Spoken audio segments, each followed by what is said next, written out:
Hi scholars, it's Miss Dunn. Today we're going to be reading together and we're going to continue our study of Cinderella folktales.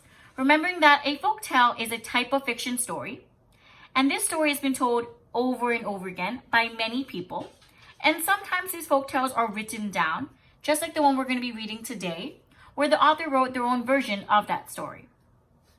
So before we read, we're going to be looking at the front cover, and I'm going to share some identity characteristics that I know about our main character, the rough-faced girl. I know that the rough-faced girl's gender identity is a girl. Her age identity in this book is a child. Her race identity is native. And her ancestors are Algonquin. The rough-faced girl. This book was written by Raphael Martin and illustrated by David Shannon. Once, long ago, there was a village by the shores of Lake Ontario. So now we know where the setting in the story is. Off of the other wigwams of this village stood one great huge wigwam. So it's like a home. Painted on its sides were pictures of the sun, the moon, the stars, plants, and animals. And inside the wigwam, there was said to live a very great, rich, powerful, and supposedly handsome, invisible being. However, no one could see him except his sister, who lived there too. Many women wanted to marry this invisible being, but his sister said only the one who can see him can marry him. So now we know about two new characters: the invisible being, the man who all the women want to marry, and the sister, who is the one to decide who marries her brother, the invisible being, if the woman can see him. Now, in this village, there lived a poor man who had 3 daughters. The 2 older daughters were cruel and hard-hearted, and they made their youngest sister sit by the fire and feed the flames. That means keep the fire going. In time, her hands became burnt and scarred. Her arms, too, became rough and scarred. Even her face was marked by the fire, and her beautiful long black hair hung ragged and charred. And those 2 older sisters laughed at her, saying, "Ha, you're ugly, you rough-faced girl." And they made her life very lonely and miserable indeed. So now we got introduced to the main character, named the rough-faced girl, and now we know how she got her name, and more about her family identity. She has 2 older sisters who are mean to her, and she has a father.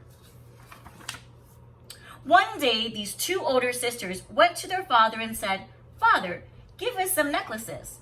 Give us some new buckskin dresses. Give us some pretty beaded moccasins. We're going to marry the invisible being."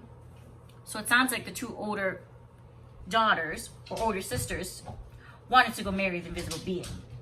So their father gave them these things. Dressed in their finest, the 2 girls marched through the village, and all the people pointed and stared.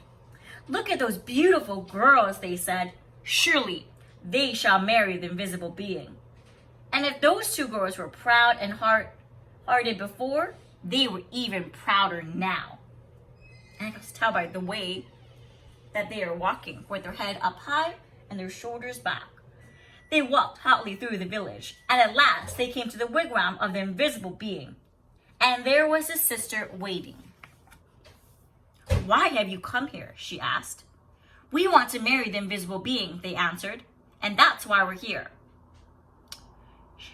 "If you want to marry my brother," she replied, "you have to have seen him. So tell me, have you seen the invisible being, my brother?" "Of course we've seen him," the 2 sisters insisted. "Can't you see how pretty we are? Can't you see the beautiful clothes we wear?"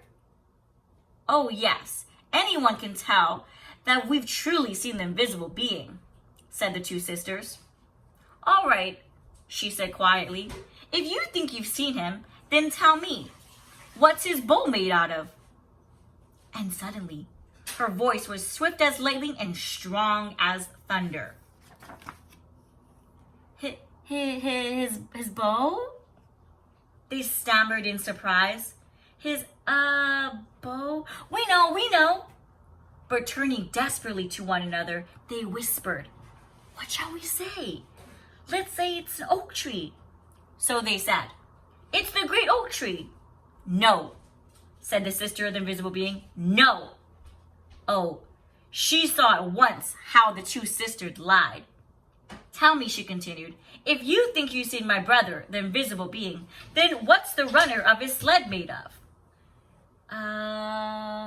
We know, cried the two sisters. But whispered again, they wondered. What shall we say? What shall we say? Let's say it's the green willow branch.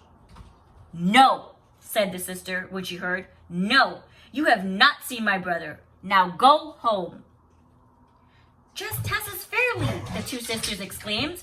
"We've seen him. Just don't ask us all these silly questions."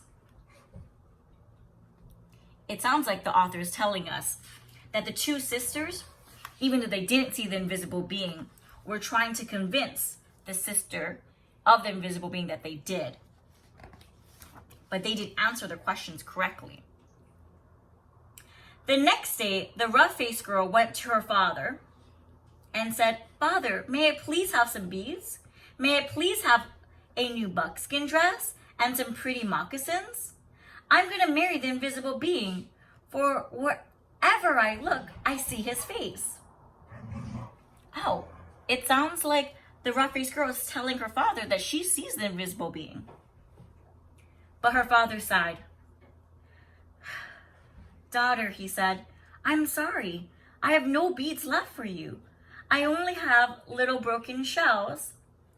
I have no buckskin dress, and as for moccasins, all I have left are my own old, worn, cracked, and stretched out pair from last year, and they're much too big for you." But she said, "Whatever you can spare, I can use, Father." So Father gave her these things. It sounds like the rough-faced girl wants to go to the wigwam where the invisible being and the sister live, to go marry him. That sounds like the event in the story. Then she found dried reeds, and taking the little broken shells, she strung a necklace. She stripped birch bark from her dead trees and made a cap, a dress, and leggings. Then, with a sharp piece of bone, she carved in the bark pictures of a sun, a moon, stars, plants, trees, and animals. Oh, that's reminding me of all the things that were painted on the wigwam of the invisible being. She went down to the lakeshore and soaked the moccasins in the water until they grew soft. Then she molded them into her feet, but they were still too big for her. And they flapped like duck's feet as she walked. Then all of the people came out of their wigwams. They pointed and stared. "Look at that ugly girl," they laughed. "Look at her strange clothes. Hey! Go home, you ugly girl. You'll never marry the invisible being." But the rough-faced girl had faith in herself, and she had courage. She didn't turn back. She kept on walking right through the village. Sounds like we're learning more about some character traits of the rough-faced girl. That she persevered, that she had courage. And as she walked on, she saw the great beauty of the earth and skies spreading before her. And truly, she alone, of all in the village, saw in these things the sweet yet awesome face of the invisible being. Can you see the face of the invisible being here? The eyes, the nose, the mouth. At last, she came to the lake shore just as the sun was sinking behind the hills, and the many stars came glittering out like a fairy veil in a darkening sky overhead. And there, standing by the water's edge, was the sister of the invisible being, waiting. Now, the sister of the invisible being was a wise woman, and so she had lots of knowledge. When she looked at you, she didn't just see your face, or your hair, or your clothes. No. When she looked at you, she would look you right in the eyes, and she could see all the way down to your heart. She could tell if you had a good, kind heart, or a cold, hard, and cruel one. And when she looked at the rough-faced girl, she saw at once that the rough-faced girl, though her skin was scarred, Her hair was burnt, her clothes were strange. She had a beautiful, kind heart. And so she welcomed her dearly, saying, "Ah, my sister, why have you come?" And the rough-faced girl replied, "I have come to marry the invisible being." "Ah," said the sister very gently now, "if you want to marry him, you have to see him. Tell me, have you seen my brother, the invisible being?" And the rough-faced girl said, "Yes." "All right then," said the sister. "If you have seen him, tell me, what's his bow made of?" And the rough-faced girl said, "His bow? Why, it's the great curve of the rainbow." "Ah," exclaimed the sister in excitement. "Tell me," she asked, "if you've seen my brother, the invisible being, what's the runner of his sled made of?" And the rough-faced girl said, looking up into the night sky, "The runner of his sled? Why, it is the spirit road, the Milky Way of stars that spread across the sky." "Ah," cried the sister in wonder and delight, "you have seen him! Come with me." And taking the rough-faced girl by hand, she led her back to the great wigwam and sat her in the seat next to the entrance, the wife's seat. Then they heard footsteps coming along the path, closer and closer. The entrance flap of the wigwam lifted up, and in stepped the invisible being. And when he saw her sitting there, he said, "At last we have been found out." Then smiling kindly, he added, "And oh, my sister, but she is beautiful." And his sister said, "Yes." The sister of the invisible being then gave the rough-faced girl the finest buckskin robes and a necklace of perfect shells. "Now bathe in the lake," she said, "and dress in these." So the rough-faced girl bathed in the waters of the lake, and suddenly all the scars vanished from her body. Her skin grew smooth again, and her beautiful black hair grew in long and glossy as a raven's wing. Now anyone could see that she was indeed beautiful. But the invisible being and his sister had seen that from the start. Then at last, the rough-faced girl and the invisible being were married. They lived together in great gladness and were never parted. The end.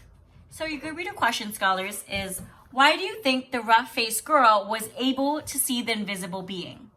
And your answer may sound like, I think that the rough-faced girl was able to see the invisible being because... Also remembering that good readers also use evidence from the book to support their idea. So it could be that you say that you use the author's words for evidence or the illustrator's pictures as evidence to support your idea. And if you can, please pause this video to share your idea with someone close to you. Great, thank you for doing that. So my answer to the question is, I think that the rough-faced girl was able to see the invisible being because I remember the author saying that she had a good heart. And I'm wondering if she took time to look around her and notice in nature and then was able to see the invisible thing, such as this illustration of the invisible thing in clouds and the invisible being in the night sky. So scholars, I'm going to be sharing with you your 2 tasks for you to complete in the just right time and way that's right for you and your family. Those tasks include a retell of the rough-faced girl, thinking about the features that you sometimes see in a Cinderella folktale, and a Venn diagram comparing the rough-faced girl and another book, thinking about ways that they are the same and different. And you can share your ideas for your retell and a Venn diagram using words, drawing pictures, a combination of those two, or using the microphone feature on the comment section of Seesaw to record your ideas in that way.